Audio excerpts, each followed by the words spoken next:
তো অনেক সময় আমরা যেটা হয় যে সফটওয়্যার যখন ডাউনলোড করতে যাই বা আপডেট করতে যাই, তখন ওই মিররটা সেট করা খুব জরুরি। হ্যাঁ, এটা নিয়ে সায়েন্সের একটা প্রশ্ন ছিল যে কীভাবে পাশাপাশি কোনো একটা রিপোজিটরি ঠিক করলে ভালো হয়। তো যে কাজটা করবেন সেটা হচ্ছে যে মেনু বারে গিয়ে অ্যাডমিনিস্ট্রেশনের মধ্যে দেখবেন হচ্ছে সফটওয়্যার সোর্স, যেটাতে ক্লিক করলে আপনার পাসওয়ার্ডটা দিবেন।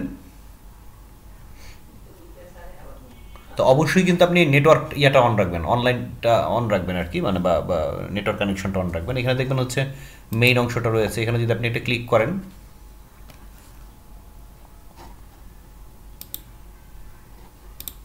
তো এটা ক্লিক করলে দেখবেন যে অনেকগুলো অপশন দেখাচ্ছে, এবং এখানে দেখবেন যে বাংলাদেশি হচ্ছে জেনন বিডি আছে, বা সবগুলোর স্পিডটাও আস্তে আস্তে দেখাই দিবে।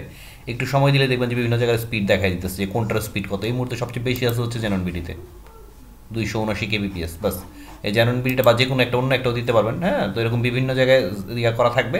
তো আপনার কাজ হচ্ছে জেনন বিডিটা বা যেটা সবচেয়ে বেশি ফাস্ট, হ্যাঁ, যেটাতে দেখতেছেন আপনি সবচেয়ে বেশি ফাস্ট আপনার ডাউনলোড হবে। হ্যাঁ, তো সেটাকে আপনি সিলেক্ট করে অ্যাপ্লাই করে দিলেন, বা বেসটাও আপনি এই জেনন বিডির এই সিলেক্ট করে দিলেন। মূল কাজটা হচ্ছে এটা, আপনার যে বেসটা রয়েছে ওকে।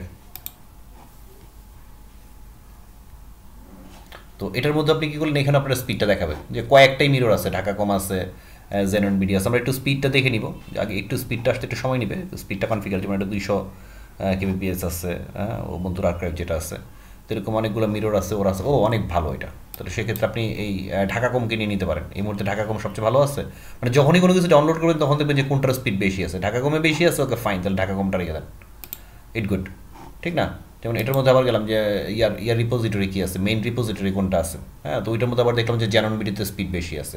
তো যেটাতে স্পিড বেশি থাকবে বাংলাদেশি কোনো একটা মিরর ধরে, হ্যাঁ, যেমন জেনন বিডিতে সর্বোচ্চ আছেন, তো জেনন বিডিটা আপনি দিয়ে এটাকে অ্যাপ্লাই করে রাখবেন, রেখে এখানে ওকে দিয়ে দিবেন। ব্যাস, পুরো জিনিসটা কনফিগার হয়ে গেল। মানে এখন আপনার এখান থেকে মানে যাবতীয় কিছু কালেকশন, তো এখানে একটু সময় নিয়েন যে যে ওরা যাতে একটু আপডেটগুলো দেখে নিতে পারে। তা আমার মনে হয় যে এইভাবে আপনি খুব সুন্দর করে মিররটা সেট আপ করে ফেলতে পারেন। অফিসিয়াল যে রিপোজিটরিগুলো আছে সেগুলোর অফিসিয়ালটা যেটা সবচেয়ে কাছে আপনার যে মিররটা থাকবে সেটা সেট আপ করে নিতে পারবেন। আশা করি পারবেন। তো ভালো থাকবেন সবাই।